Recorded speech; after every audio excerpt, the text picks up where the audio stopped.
Hi, everybody. Tom Barnes with the Chicago scene, virtually with my friend Vincent Zurzolo. Right, Vincent? That's me. So you are a big comic book aficionado. You have literally millions of dollars of comics right in front of you. So much so that some of them have been Guinness World Records and just huge money makers in general. Talk about real quick the one that you have up in the front there. Yeah, so this is Action Comics #1. And what's great about this book is it's the first appearance of Superman. And there you see It's like the Superman holy grail holding of the big. comics, right? This is the holy grail of comics.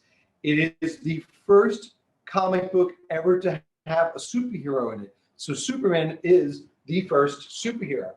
And this comic book is one of the highest graded copies known to exist in the world. There are two copies that are a little bit higher grade. They're 9.0s. This is an 8.5. And those copies are in a collection that are not coming out. So this is the most valuable comic book on the marketplace today. And I just sold it for a world record $3,250,000. Man, did you? And is that something? I mean, did you open it up when you got it before you sold it to read it? I mean, how does that work? So it is a book that I have looked at and looked through the pages, which is pretty exciting in and of itself. And I'll never forget the first time I ever looked at an Action Comics #1, read an Action Comics #1. That was about 27, 28 years ago. And in that period of time, my company has bought and sold more Action Comics #1s than anybody in the history of comic books. It is a really tough book to find. There's only about 100 known to exist in the world. And as I said earlier, this is one of the highest grade copies known to exist. And we're really just thrilled to be a part of it, a new Guinness World Record. That's incredible. And that comic, I mean, it's I feel like that is the beginning of what is now. I mean, I know now Batman's under DC and Marvel's kind of had a lot of love lately with the movies and the Avengers franchise, but it just goes to show you Superman still rules because he's Superman and he's worth about $3 million for a level, did you say 8 comic? This is an 8.5, but keep in mind also the Snyder Cut of Justice League just came out, and that was a huge hit. So let me show you a little bit about what we also have going on. First thing, this is Batman #1.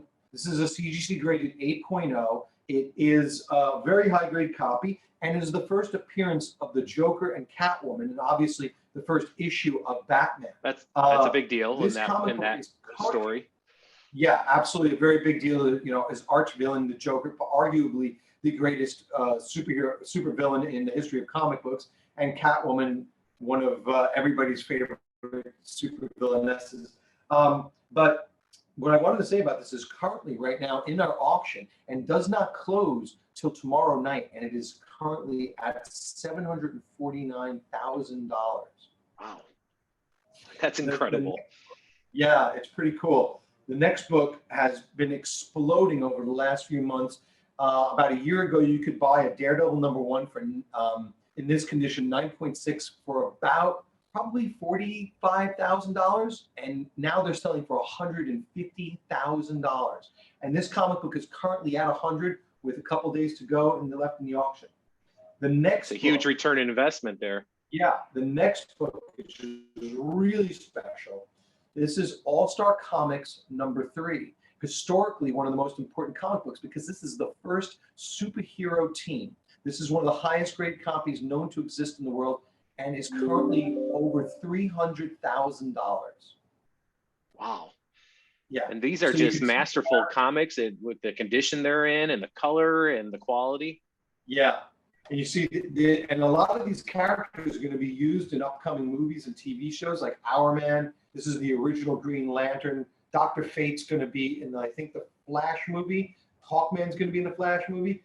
Golden Age Flash is on the Flash TV show. Spectre, I'm sure, is going to be used sooner or later. The original Sandman and the original Atom. So these are it's a really incredibly rare and historically important comic book. We expect really great things here. The next comic book I have to show you is from the 1980s. And what's exciting about Teenage Mutant Ninja Turtles is that they're everywhere, and they've become extremely nostalgic for people. You've got everything from video games, movies, TV shows, cartoons, you name it. There's something for everybody when it comes to the Turtles. And people just love Teenage Mutant Ninja Turtles. Yeah, I grew up on them, and my kids are grown up on them now. It's weird. Right on, absolutely. Now, this comic book is a 9.6, the highest grade, I think, is 9.8, which would sell for now. 9.8s are selling for about 150,000. You probably could have gotten one a year ago for about 90,000. This comic book is going to probably sell for, I don't know, maybe 60,000, may hit a new world record. Very difficult to get in a high grade. And what's also really cool about this particular copy, it's actually signed by Kevin Eastman and Peter Laird on the first page. Excuse me, on the inside of the cover. And that's very rare as well. So a client of ours found 5 copies of this in their comic book collection and entrusted us to bring them to market. And it's been a very exciting ride so far. We're expecting really big things from this. Bubble Bobble. Here's a game you may not have ever heard of. This is a WATA graded 9.0. And this recently sold in our auction for over $25,000. Really exciting. What is driving the prices for these things? So in the same way people are nostalgic about comic books, they're also nostalgic about video games. They love video games. People spend countless hours, thousands of hours playing and mastering video games with their friends, by themselves, online. What's incredibly difficult about a video game like this is that what did people do when they bought a video game? They took it out of its wrapper and they plugged it into their system and started playing it. This is a completely sealed, never been opened video game. They're incredibly rare. Wow. And this is one of the rarest. Another thing we sell is original comic art. Now, this is the cover from the 1970s of Black Panther #8. Everybody knows Black Panther from the movies, but it started out in the 1960s. This is a 1970s comic book drawn by Jack the King Kirby. And Jack Kirby was the original artist on the first appearance of Black Panther in Fantastic Four #52. But this comic book cover, the original art, sold in our auction last night for slightly over $40,000, which is a huge price for a comic book cover from this time period. How do you part ways with these things? How do you not want these all for yourself? Believe me, it's something I battle with every day, but obviously we're here to run a business. And I learned very early on in my career from one of my mentors that you have to detach yourself from the collectibles, otherwise you'll have a room filled with collectibles and no money, and that doesn't really work. So I try to balance it. I'm a collector at heart. I invest and collect in comic books, original comic art, video games, Bruce Lee memorabilia, all types of collectibles. If you got anything out there, please do definitely give us a call at 1-800-229-METRO. For people who want maybe to be able to look in on some of these things that are up for auction, you mentioned the phone number and a website. Is there an Instagram page or anything like that that people can look at some of these images? Absolutely. So the auction's ending tonight and through the rest of the week at ComicConnect.com. And you just click on the auctions button. You can find us on Instagram and Facebook, Metropolis Comics and ComicConnect. And we're also even on TikTok and Twitter. And I'm sure there you go.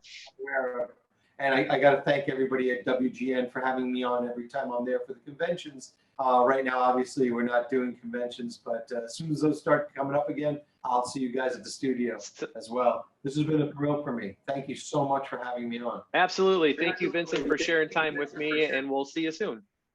All right, right on. Thanks.